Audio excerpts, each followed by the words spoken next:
Hello everyone, welcome to the perfect commerce classes. हमारे channel the PCC commerce में आप सभी लोग का बहुत बहुत स्वागत है, बहुत बहुत अभिनंदन।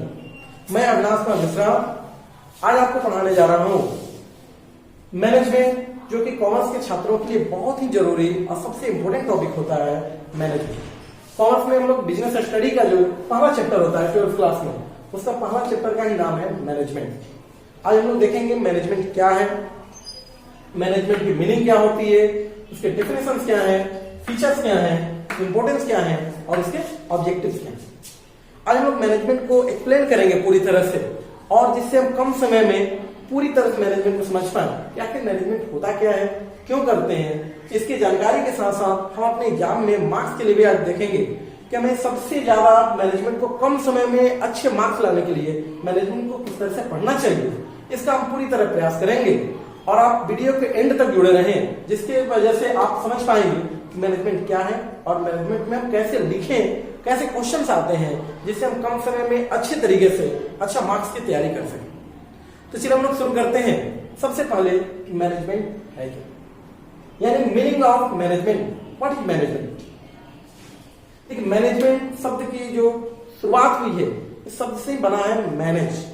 मैनेज शब्द से उत्पत्ति हुई मैनेजमेंट की, अर्थात मैनेज का अर्थ होता है व्यवस्था करना या किसी भी काम को अच्छे तरीके से करना, यानी best way for any work.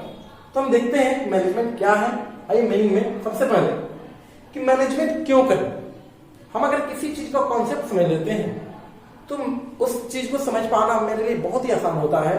इसलिए हम लोग मैनेजमेंट को सबसे पहले अर्थ के रूप में देखें कि मैनेजमेंट का अर्थ हम क्या समझते हैं, यानी मीनिंग क्या है मैनेजमेंट को, इसको हम देखें सबसे पहले। तो अर्थ के आधार पर अगर देखा जाए तो मैनेजमेंट का अर्थ होता है किसी भी कार्य को करने का सबसे आसान और सबसे अच्छा तरीका, सबसे इजी और सबसे बेस्ट वे, जिसकी वजह से हम अपने टारगेट को, अपने गोल को अचीव कर सके, यानी सफलतापूर्वक हम अपने लक्ष्य को प्राप्त कर सकें। यानी मैनेजमेंट एक ऐसा क्रिया है, एक ऐसी प्रक्रिया है, एक ऐसी प्रोसेस है, एक ऐसी एक्टिविटी है जिसकी वजह से हम अपने लक्ष्य तक, अपने गोल तक प्राप्त करते हैं, उस गोल को और उस लक्ष्य को आसानी से यानी अचीव कर सकते हैं सफलतापूर्वक। उसके बाद हम बात करते हैं डेफिनेशंस की कि मैनेजमेंट को डिफाइन कैसे करें। ये तो हम समझ गए कि मैनेजमेंट एक ऐसी अच्छी प्रोसेस है, एक ऐसा प्रक्रिया है जिसकी वजह से हम अपने टारगेट को अचीव करते हैं, अपने लक्ष्य को प्राप्त करते हैं। लेकिन अब देखा जाए कि उसकी परिभाषा क्या है, उसको डिफाइन कैसे किया जाए। आप कुछ विद्वानों के नाम देख सकते हैं, इस प्रकार है। सबसे पहले नाम आता है हेरोल्ड कुंजो डोनेल। अगर उनके हिसाब से देखा जाए तो उन्होंने कैसे परिभाषित किया है, आप इसमें अलग अलग विद्वानों की भी चर्चा कर सकते हैं, क्योंकि कहा गया है जिस प्रकार कि एकम सत्य विप्रणाम बहुधा वदंती, अर्थात सत्य एक होता है, विद्वान उसकी अलग अलग व्याख्या करते हैं।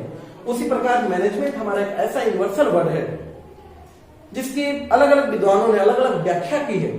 हम सारे विद्वानों की बातों को भी समझने का प्रयास करेंगे और फिर एक निष्कर्ष निकालेंगे जिसको हम अपनी भाषा में, अपने शब्दों में समझ सके और हम एग्जाम में अच्छे से अच्छा मार्क्स लाने के लिए उसको लिख सके। आइए हम समझते हैं हेरोल्ड कुंजो डोनेल ने क्या कहा। उन्होंने मैनेजमेंट को कहा कि management is the art of getting things done through and with formally organised group. अर्थात मैनेजमेंट यानी प्रबंध लोगों के साथ मिल करके कार्य करने और कराने की प्रक्रिया।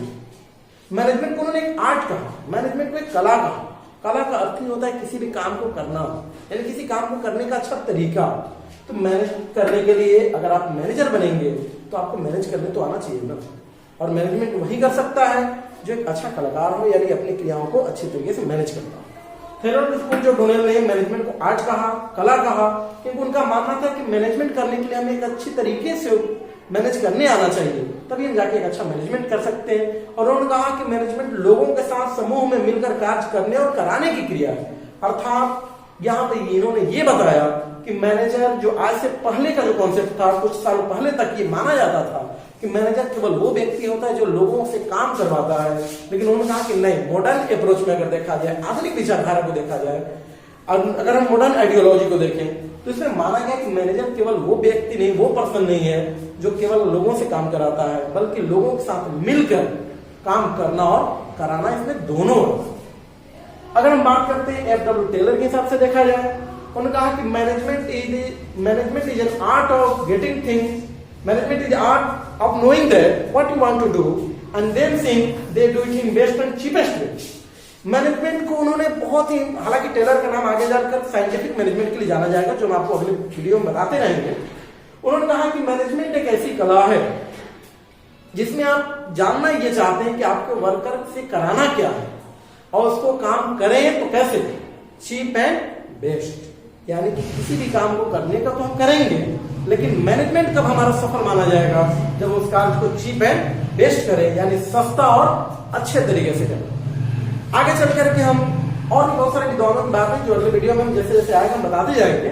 हम एक कंक्लूजन निकालते हैं, निष्कर्ष के रूप में कहा जा सकता है मैनेजमेंट को कि management it refers to conducting a set of functions, planning, organising, staffing, directing and controlling to get done work in efficient and effective manner.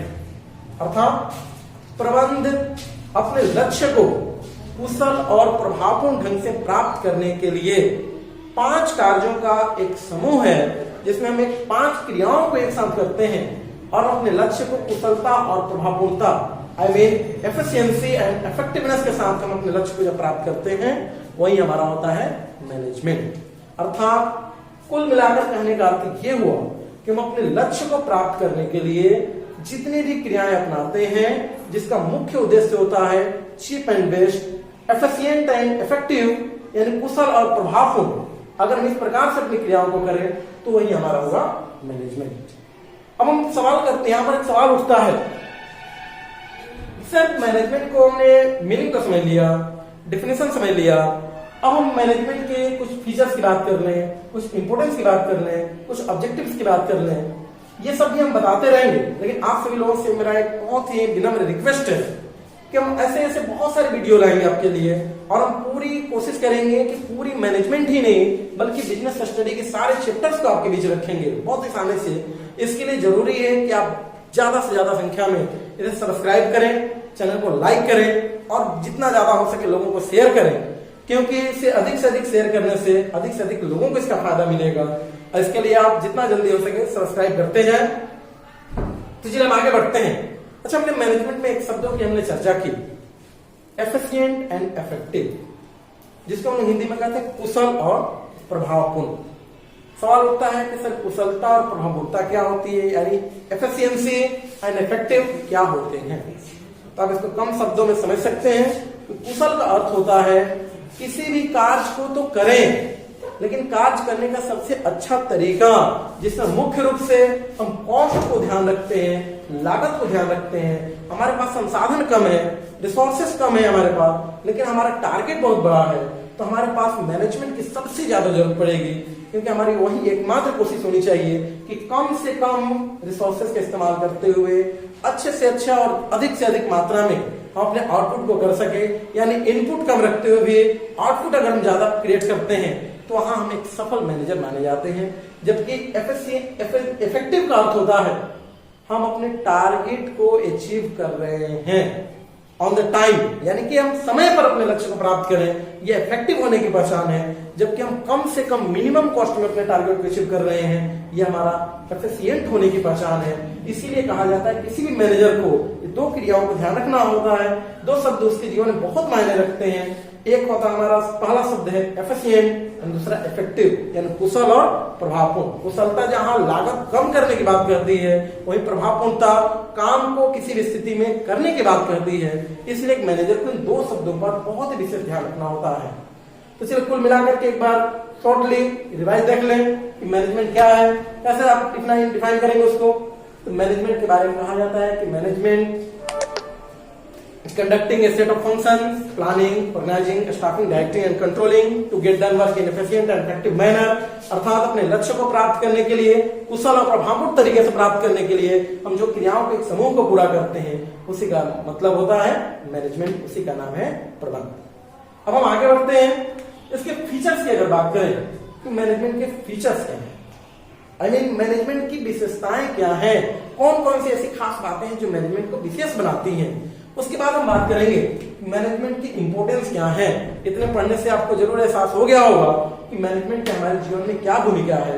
Without management हम क्या कर सकते हैं, क्या हम कोई भी क्रिया को सफल कर सकते हैं, नहीं कर सकते हैं। क्योंकि अगर मैनेजमेंट को आपको कम शब्दों में समझना है तो एक लाइन में हम आपको बताते हैं।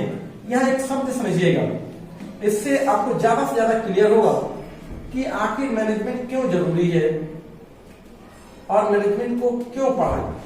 यानी कि anything minus management is equal to zero. यह एक शब्द बताया गया है। एनीथिंग का मतलब होता है किसी भी क्रिया को करने के लिए, और मैनेजमेंट का मतलब होता है उसका तरीका। यानी किसी भी काम करने के लिए उसका तरीका तो उसमें होना चाहिए ना, तब तो जाकर सफल होंगे। अगर हम किसी भी क्रिया में से एनीथिंग का शब्द यहाँ पर ये हुआ, वो चाहे बिजनेस एक्टिविटीज हो, चाहे नॉन बिजनेस एक्टिविटीज हो, चाहे आपका खेल का मैदान हो, चाहे आपका रसोई घर हो, चाहे आपके पढ़ने का क्लासरूम हो, कहीं से भी अगर मैनेजमेंट या स्टार्ट को तरीके को हटा देंगे तो आपको क्या मिलेगा? जीरो। अर्थात आप असफल हो जाते हैं अगर किसी कार्य में से मैनेजमेंट को हटा दिया जाए तो। लेकिन अगर यही एनीथिंग प्लस मैनेजमेंट कर दिया जाए तो रिजल्ट आता है आपका सक्सेस। यानी किसी भी कार्य में अगर मैनेजमेंट को शामिल कर दिया जाए तो नतीजा होता है सफल। इस तरह से हम कह सकते हैं कि मैनेजमेंट का महत्व बहुत काफी होता है हमारे जीवन में, और मैनेजमेंट को हमें क्यों अपनाना चाहिए इसके बारे में